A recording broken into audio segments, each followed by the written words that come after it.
جب کوئی انسان دکھ، تکلیف، اذیت اور بے بسی کی انتہا کو لے کر اس کے سامنے ہچکیاں لے کر رو رہا ہوتا ہے تو اللہ پاک اپنے فرشتوں سے فرماتا ہے کہ جاؤ دیکھو میرا بندہ کیوں رو رہا ہے، اسے چپ کرواؤ۔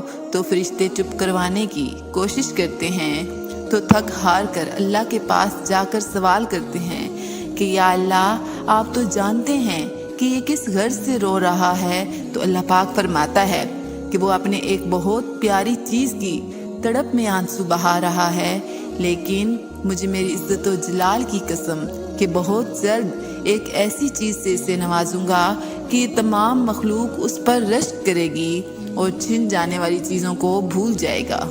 میری ان آنکھوں میں آنسو آ گئے جب اللہ نے مجھ سے پوچھا کہ کیا میں تمہارا رب نہیں ہوں؟ میں نے کہا بے شک آپ ہی ہیں۔ اس پر اللہ نے بڑے لاڈ سے کہا تو پھر کدھر جا رہے تھے مجھے چھوڑ کر؟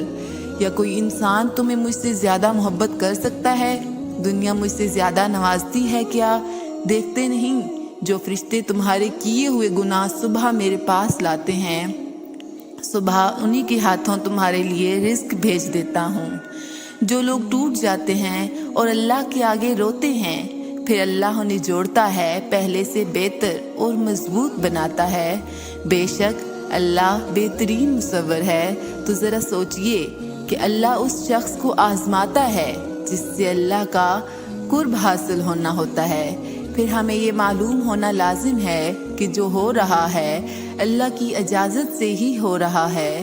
وہ پریشان کیوں ہوتے ہو؟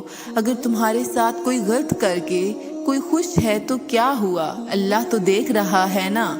کہ تم نے یہ نہیں پڑھا قرآن پاک میں کہ بے شک تیرا رب بھولنے والا نہیں۔